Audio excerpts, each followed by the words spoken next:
Everyone, अगर आप ये वीडियो देख रहे हैं तो यकीनन आप फाइनल ईयर लॉ में होंगे या लॉ की प्रैक्टिस स्टार्ट कर चुके होंगे। तो होता ये कि जब हम सिविल केसेस को दायर करते हैं तो उसका जो पहला स्टेप है वो है प्लेंट तैयार करना। ठीक है, अब आपकी प्लेंट जितनी अच्छी होगी उसी बेसिस पे जज ने डिसाइड कर लेना कि मैंने ये केस सुनना किस नज़रिए से, यानी किस तरीके से मैं सुनूं इस केस को। अब हर इंसान चेंजिंग्स मांगता है। ठीक है, जज साहब बैठे हुए हैं, रोज़ एक ही तरह की प्लेंट्स आई जा रही हैं, बस स्टेनो साहब बैठे हुए हैं, ऊपर टाइटल चेंज करते हैं, नाम चेंज किया थ्रू कौंसल, एडवोकेट का नाम चेंज किया, बस ये चला दी। ठीक है, खुला के केस है, वही वर्ड्स कि जी ये बंदा मुझे मारता है, नशा करता है, जुए का आदी है। बेशक अगला जुए का आदी ना भी हो, लेकिन ये बार बार आपको लाइंस पढ़ने को मिलेंगी। तो इसके अंदर हमने प्लेंट ऐसे तैयार करनी है जो थोड़ी सी वर्डिंग में भी डिफरेंट लगे और आपके प्लेंट्स के एसेंशियल्स को भी पूरा करती हो। अब प्लेंट्स के एसेंशियल क्या हैं? अगर आपने इस चीज़ को समझ लिया तो आपका मकसद पूरा हो जाएगा। ठीक है, आपको पता लग जाएगा ये प्लेंट ठीक लिखी हुई है कि नहीं लिखी हुई है। आपने एसेंशियल्स पूरे करने हैं। करने को मैं भी वही कर सकता हूँ, आपके सामने एक प्लेंट खोलूँ जी, in the court of senior civil जज और प्लेंटिव वर्सेस डिफेंडेंट रिस्पेक्टफुली, नीचे वो सारा, लेकिन नहीं, हमने वो काम नहीं करना। हमने उसकी ग्राउंड्स में, उसकी रियलिटी में, उसके बेसिस में जाना है।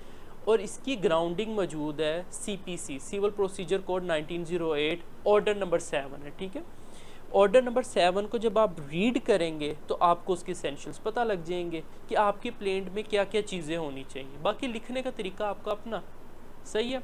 अच्छा, अब मैं आपको CPC का ऑर्डर 7 रीड भी करके सुनाता हूँ, उसको थोड़ा सा एक्सप्लेन भी करता हूँ ताकि जहाँ पे कोई कन्फ्यूजन हो तो वो आपको समझ भी आ जाए। कहता है the plaint shall contain the followings. अब फॉलोइंग्स का मतलब ये है कि जो नीचे बातें बताई गई हैं ना वो होना चाहिए। शेल आ गया ना, द प्लेंट शेल कंटेन, मे भी नहीं है। अगर यहाँ पे वर्ड लिखा होता है ना द प्लेंट मे कंटेन तो फिर बात चॉइस पे चली जाती, लेकिन यहाँ पे शेल है। सही है। अच्छा, सबसे पहला a point, the name of the court in which the suit is to be brought. जहाँ पर जिस अदालत में आप केस कर रहे हैं उस कोर्ट का, उस अदालत का नाम। ठीक है, मिसाल के तौर पे हमारे यहाँ पे, मैं लाहौर की मेरी रेजिडेंस है, तो हम लिखते हैं in the court of senior civil जज। ठीक है, XYZ, कोई भी नेम आ सकता है। तो सबसे पहले तो ऊपर नेम तो आपने बोल्ड करके लिखना ही लिखना है। तो पहला आपका एसेंशियल हो गया bold name of the court. उसके बाद name of the parties, plaintiff and defendant, यानी प्लेंटिव वर्सेस डिफेंडेंट। अब प्लेंटिव कौन होता है? केस दायर करने वाला, ठीक है, जिसका मसला है, और डिफेंडेंट जिस पर केस किया जा रहा है। आसान वर्डिंग में बता रहा हूँ। ठीक है, तो उसके बाद बी पॉइंट में कहता है the name description and the place of residence of the plaintiff and defendant. अच्छा, डिफेंडेंट में वो कहता है कि as far as it may be ascertained, जहाँ तक आपको बेहतर पता है। मिसाल के तौर पे मुझे हाउस नंबर एग्जैक्टली नहीं पता और ना ही मुझे पता लग पा रहा है, तो मैं मोहल्ला नंबर, स्ट्रीट नंबर लिख दूँ, उस बंदे का नाम प्रॉपरली लिखूँ, उसका डेजिग्नेशन, अगर कोई वो पोस्ट होल्ड करता है तो उसका मैं लिखूँ। तो दो एसेंशियल्स हो गए। नंबर 1 हमारा कोर्ट का नेम, नंबर 2 पार्टीज़ के नेम। ठीक हो गया।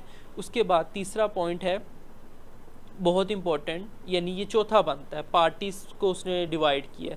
डी पॉइंट है कि अगर प्लेंटिफ या डिफेंडेंट माइनर है, प्लेंटिफ भी माइनर हो सकता है, डिफेंडेंट भी माइनर हो सकता है, तो फिर उसमें स्पेसिफिकली मेंशन किया जाए। जैसे मिसाल के तौर पे मैंने भी ये पिछले दिनों उसमें किया था कि अहमद अली, ठीक है, comma minor under guardianship of XYZ। ठीक है, तो उसके साथ उसके गार्डियन का नेम भी जो है वो हम लगाएंगे। होगा ये केस माइनर पे, लेकिन इसकी प्रोसीडिंग्स कौन डील करेगा? उसका गार्डियन। ठीक हो गया, तो इनडायरेक्टली गार्डियन पे ये केस है।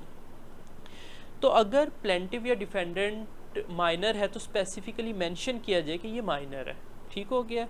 माइनर मतलब जो 18 साल से कम एज के लोग हैं, या जिनको हम वो कहते हैं कि ये साउंड माइंड के नहीं है, ठीक है, अनसाउंड माइंडेड, तो उनके बारे में भी हमें मेंशन करना पड़ेगा। तो ये 4 बातें होंगी। अभी देखें हम प्लेन के सिर्फ स्टार्ट में है, और ये वीडियो थोड़ी सी लंबी हो जाएगी, घबराना नहीं है, मैं डिटेल्स में जाना चाहता हूँ। कोर्ट का नेम, पार्टीज़ का नेम, माइनर है कि नहीं, वो चीज़ आ गई। उसके बाद the facts containing cause of action. अब ये कॉज ऑफ एक्शन क्या है? अगर मैं सिर्फ इसकी बहस में पढ़ जाऊँ तो पूरा एक लेक्चर मुझे सिर्फ कॉज ऑफ एक्शन समझाने के लिए चाहिए, लेकिन उर्दू में आसान लफ्ज़ में हम इसे कहते हैं बनाए दावा, यानी कि मसला कब पेश आया।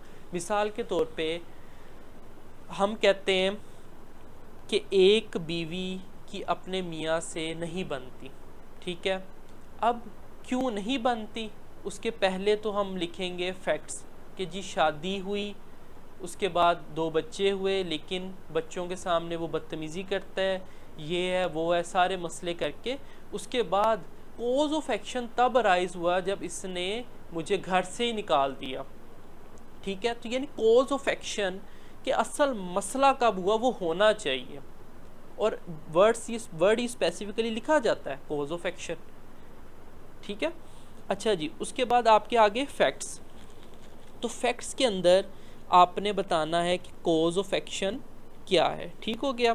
कॉज ऑफ एक्शन अगर आपका नहीं है तो वो प्लेंट आपकी रिजेक्ट हो जाएगी कि भाई इसमें कॉज ऑफ एक्शन नहीं समझ आ रहा।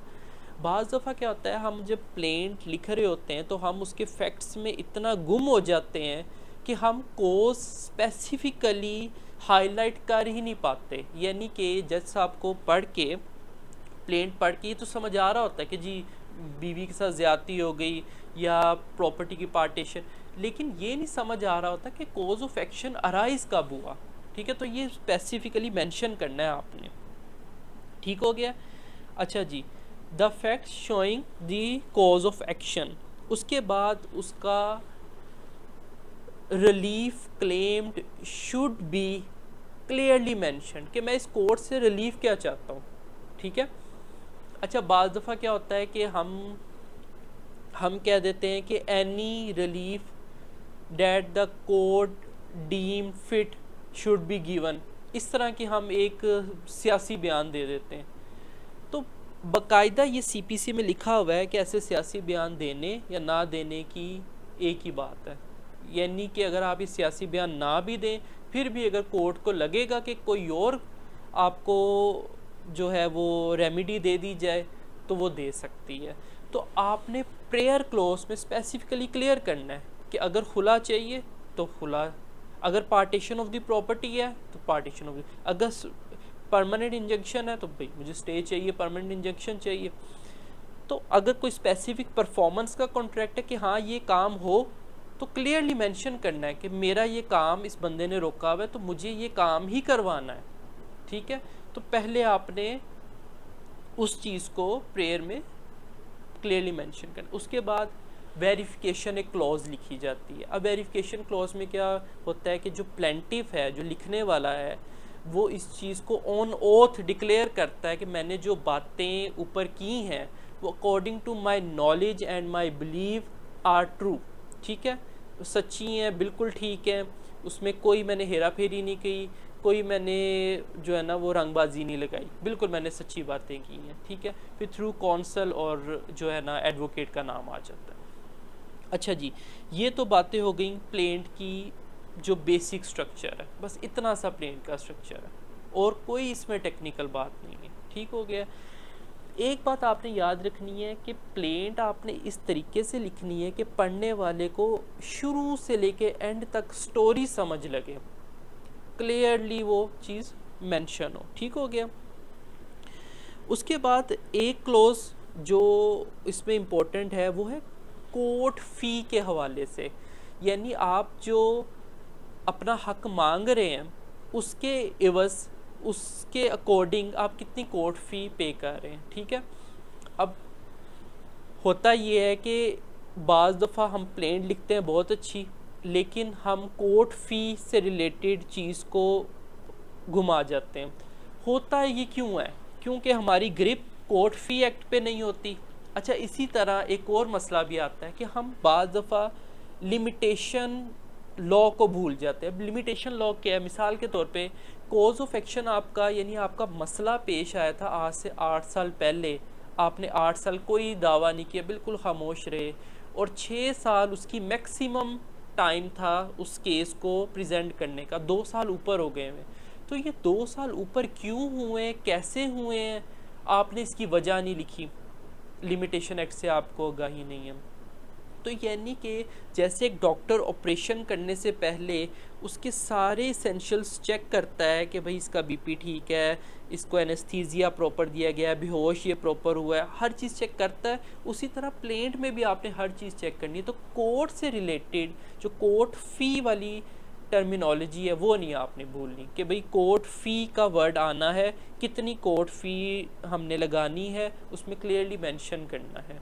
ठीक है, जिस तरह मेंशन किया जाता है कि मेरा ये दावा for the sake of court fee let's suppose 50,000 है, ठीक है, so on 50,000 my court fee is around 700 800, मैं ऐसे ही कोई वैल्यू कर रहा हूँ क्योंकि इंडिया में ज़ाहिर है डिफरेंट वो वैल्यू है, यहाँ पे डिफरेंट है। कोर्ट फ़ी एक्ट जब पढ़ाऊँगा पाकिस्तान का तो वो उसमें डिटेल में बताऊँगा एग्जैक्ट क्या अमाउंट होती है, तो वो आपने चीज़ मेंशन करनी है। लिमिटेशन का अगर मसला आ रहा है वो मेंशन करना है।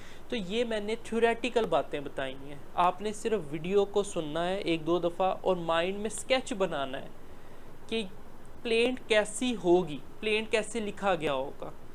कल मैं आप लोगों को एक प्लेंट ओपन करके और उसमें से बाकायदा मिस्टेक्स बताऊंगा कि ये देखें जी यहाँ पर ये मिस्टेक है, इसने ये बात क्लियरली मेंशन नहीं की, इसने प्रॉपर्टी जो है ना, ख़ास तौर पे ये एक चीज़ याद रखिएगा, जब हम कोई केस करते हैं प्रॉपर्टी से रिलेटेड तो प्रॉपर्टीज़ की बाउंड्रीज़ भी आपने बतानी होती है कि अच्छा नॉर्थ में क्या है, ईस्ट में क्या है, ताकि पता लग सके कि एग्जैक्टली वो प्रॉपर्टी लोकेटेड कहाँ पे है। तो ये चीज़ें आपने माइंड में रखनी है कि प्लेंट लिखी कैसे जाती है। उसके बाद मैं आपको इसका एक ड्राफ्ट दिखाऊंगा कि कैसी लिखी गई है, उसकी वर्डिंग्स पढ़ाऊंगा, फिर हम उनमें से अपने लिए, मैंने भी इस तरह किया हुआ है कि ज़्यादा सारी प्लेंट्स पढ़ के तो अपने लिए ख़ास वर्ड्स चुने हुए जो मुझे अट्रैक्टिव लगते हैं, तो आपने अपनी वोकेबलरी, लीगल वोकेबलरी इन्हांस करनी है। ठीक है, अब उसके अंदर आप अपने वर्ड्स अपनी मर्ज़ी से चुन सकते हैं। तो ये हमारा आज का टॉपिक था, प्लेंट की ग्राउंडिंग्स। मैंने अभी प्लेंट ड्राफ्ट नहीं किया, मैंने उसका स्केच बनाया है आपके माइंड में। वीडियो को आपने सुन के माइंड में स्केच बनाना है कि अच्छा सबसे ऊपर था कोर्ट का नेम, पार्टीज़ का नेम, फैक्ट्स, प्रेयर, वेरिफिकेशन और कोर्ट फी से रिलेटेड अंगूठा साइन, वही सारी चलती पुरानी बातें। अच्छा जी, बस प्लेंट तैयार हो गई, वर्डिंग कल पढ़ेंगे। ठीक हो गया, तो होप सो आपको ये वीडियो पसंद आएगी। आप लोगों ने काम करना है कि मुझे फेसबुक पे या इंस्टाग्राम, व्हाट्सएप, जो भी आपके पास रिसोर्स अवेलेबल है, वहाँ पे मुझे अपनी कोई प्लेंट अगर आपने लिखी हुई है, आपने कोई केस दायर किया हुआ है पहले, तो वो मुझे सेंड करनी है। ठीक है, और आपने मुझे पूछना है कि मुझे इसमें से आप नंबरिंग करें कि मेरी प्लेंट कहाँ स्टैंड करती है, क्योंकि होता ये है कि जब डिफरेंट प्लेंट होती है तो जज आपको रिकॉग्नाइज भी कर जाता है कि हाँ यार ये बंदा मेहनत करता है, ये बंदा खुद ड्राफ्ट करता है, इस बंदे का केस जो है वो प्रेजेंट करने का तरीका अच्छा है। तो आपने ये चीज़ करके तो मुझे सेंड करनी है। ठीक हो गया, इंशाल्लाह हम आप नेक्स्ट वीडियो में मिलेंगे। ठीक है, ओके, अल्लाह हाफिज़।